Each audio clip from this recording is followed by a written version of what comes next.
want to respectfully ask you this next question and rewinding back to something you said. Now, you mentioned that your last correspondence with him was a FaceTime conversation where you were talking about a few things. And then you mentioned that when he was killed, it shook the city up. Something of that nature, you said. Right. How did you perceive his death? Was it, and again, using the words respectfully here, was it something based on that conversation you had with him in the last correspondence? Was that something of the nature of, I told you so, or I knew this was going to happen? Or when you are alerted that he passes away, what was your initial thinking? I mean, it wasn't really like, no, I told you so shit like that. You know what I'm saying? Because, you know, a nigga trying to look out for him. But, you know, it's just so much shit with his name, wrapped up around his name, like people trying to, you know, he in the mix with motherfuckers. So, yeah, sort of. It was more like, it wasn't a told you so thing, but it was some shit we just talked about. You know what I'm saying? And if that makes sense. Do you think he adhered to what you said, or he for didn't? Sure. Hell yeah. I feel like he adhered to what I said, but at the same time, I'm not directly around Swipe. You know what I'm saying? A lot of people he was talking to and trying to give advice to and shit like that. I mean, or people giving him advice, that's not directly around him, to the fact they can alter or try to use themselves or have, you know, and whatever card they're gonna flip for him. But nobody really, a lot of people like that's giving them this knowledge is not really directly around them. The people who directly around them, obviously, you know, they rolling with them. They gonna do whatever that's going on. So, you know, that's how that shit went. Okay, again, asking you this respectfully, based on that conversation of your last correspondence with him, when you are alerted the news that he is killed, right, are you surprised? Are you shocked? Yeah, fuck yeah, I'm shocked. Hell yeah, bro. Yeah. Hell yeah, I'm shocked. Cause I ain't, you know, anybody could be killed. Anybody could be killed, but you know, some people you just can't see on the live, like, you know what I'm saying? Like a motherfucker got too much energy, or they just, you know, they just got that type of aura. Like some people you can't see them, you can't fathom that, you know what I'm saying? Or just see them like, damn, like, get up type shit, you know what I'm saying? You know, just like Quet, just like my best friend Quet, my cousin Bing, you blood, you can't fathom them unalive. Like both of them niggas lit, both of them niggas, you know what I'm saying, up here when you see them, this what's up? You like the energy just too high. You like it's love. You can't see them not with that energy, you know what I'm saying? So fuck yeah, I was fucked up. Like when my best friend died, Slim, I seen him, you know what I'm saying? Like I got a chance to get up on him, like after he got shot, like on some real, you know, brother shit, like nigga outside, like we ain't nervous of this shit, like we know how this shit gonna flip. But I got a chance to get up on him, bro, you heard me? And he was alive. But once we knew like he died, like that shit crushed me, like on some man shit. Niggas not gonna tell you the real, like, bro, I fell to the ground. I fell on my back, bro. I'm walking down the street on Congress Street. You hear me? I'm on 1300 block of Congress Street, bro. My mans get hit, you hear me? But you hear me? That shit hit me out of nowhere. I falls on the ground, bro. You hear me? I falls on the ground, real shit. My people's riding past. My folks riding past. Man, get up. You hear me? Get your ass up, bro. It's cold as shit. You hear me? Ooh, they like, man, we heard, get up. But yeah, I felt sort of like that, you hear me? But it was just the fact, like, you know, that was my Lord, nigga, bro. That was my man. But I felt the same way when all my niggas died, though, Slim. You, real shit. Long live Bank, man. Long live Q, man. You, long live the guys, Gunna, everybody, you, real shit, man. When it comes to your best friend that you're referencing, you actually see him pass away in front of you. I mean, yeah, you could say that. He got shot. We end up getting the word he got shot. We get up on him. We runs, get up on him and shit. you know. Yeah, so yeah, we seen them. You know what I'm saying? Feds start trying to fake making us get back and shit, cause you know they gonna take the shit off, all that. But hell yeah, I seen them. I seen my grandmother die. You hear me? I seen my grandmother die in front of me. Seen Quet die in front of me, bro. Long live West. You hear me? Rest in peace, West, man. Good nigga. You end up seeing West. My man West get hit. I end up getting up on West. We see West dead. You hear me? Real shit. But you know, shit, that's how shit flip out here. You they go back to the shit you know, that fucked me up about Swipe dying. Just all the shit we talk about. You know what I'm saying?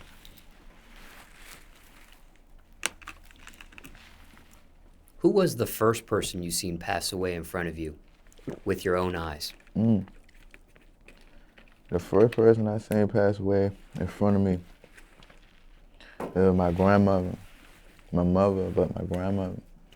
You know, she raised me since I was 2 days old, you know what I'm saying? And she had a heart attack and shit. She had a massive heart attack.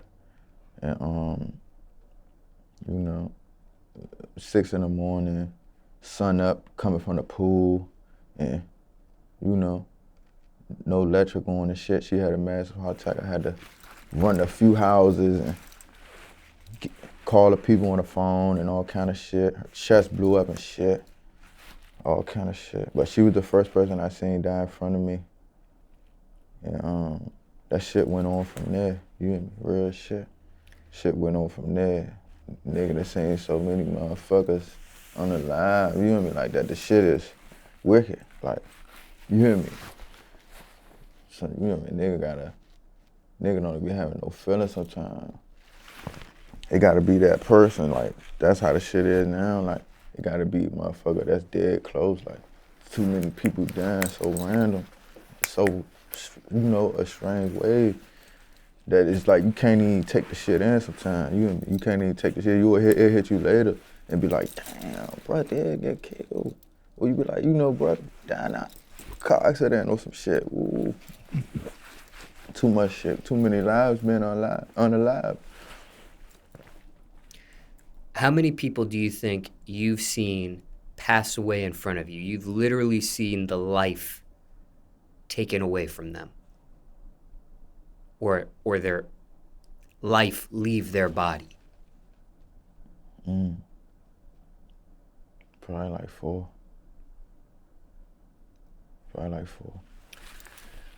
When it came to your grandmother's situation, what age were you when you witnessed that? 9. Yeah, 9. Now, there are those in the audience that seen the depiction of death Right. in entertainment, Right. in the forms of television, Right. movies, video games. They hear the descriptions in music, Right. things of that nature. What's the difference seeing death depicted in a movie, for example, versus in real life for those in the audience that haven't had that experience? The difference is like it give you a feeling. You know what I'm saying? It give you a feeling. So if you can't take that shit, like that shit'll trip you out, or it'll change shit, which is gonna change shit regardless. But it'll change you differently, holding on your integrity or just your mindset or however you could hold it down.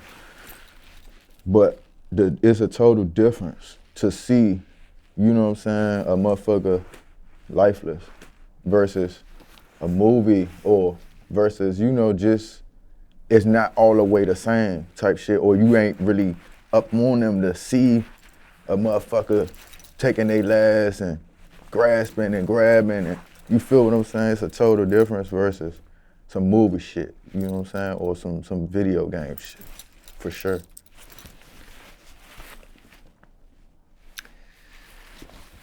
Now, was going to ask you this question in reference to Swipey, but because you've seen death happen in front of you 4 times at the very least, as you described, mentally, has this been something you sought any professional help over? Hell no. Hell no. Ain't no professional help for that kind of shit. Like, you know, that's what they be trying to get you to think you need some type of professional help. Cause that's how they get their money, by you coming to holler at them. For what? For what? Yeah, I hold this shit down like, I don't know, what be wrong with motherfuckers? All the marriage therapy and all that shit, man. Keep them folks out y'all business, man. You hear me? Stop motherfucker playing out here and make a decision, work that shit out, or leave each other. You hear me? All that. Keep putting motherfuckers in your business. You paying them thousands and hundreds on top of hundreds to talk. Your business to them. Got me fucked up. And then when y'all break up, what do they come in at? Or y'all still split? Or y'all end up working it out? You realize you never needed to talk to the therapist at the end of the day. You realize that in the end. Anybody went to therapy, yeah, they say it probably helped because you vent to someone.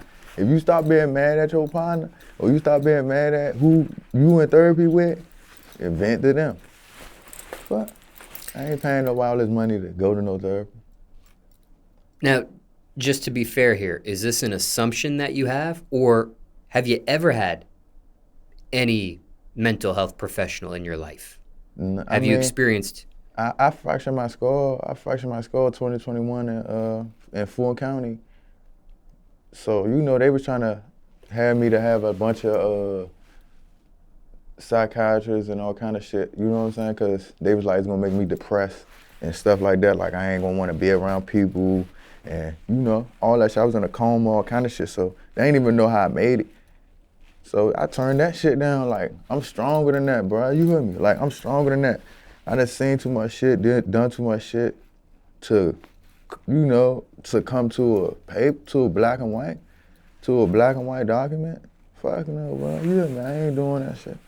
If it ain't me going to jail about somebody playing with my mother or my son or something like that, or if it ain't me signing a $100 million contract or some shit like that, man, keep that shit all black and white. You hear me? That shit ain't nobody's business, but I'm way stronger than that, bro. And y'all stronger than what motherfucker tell y'all is too. Y'all don't need a bunch of shit y'all think y'all need.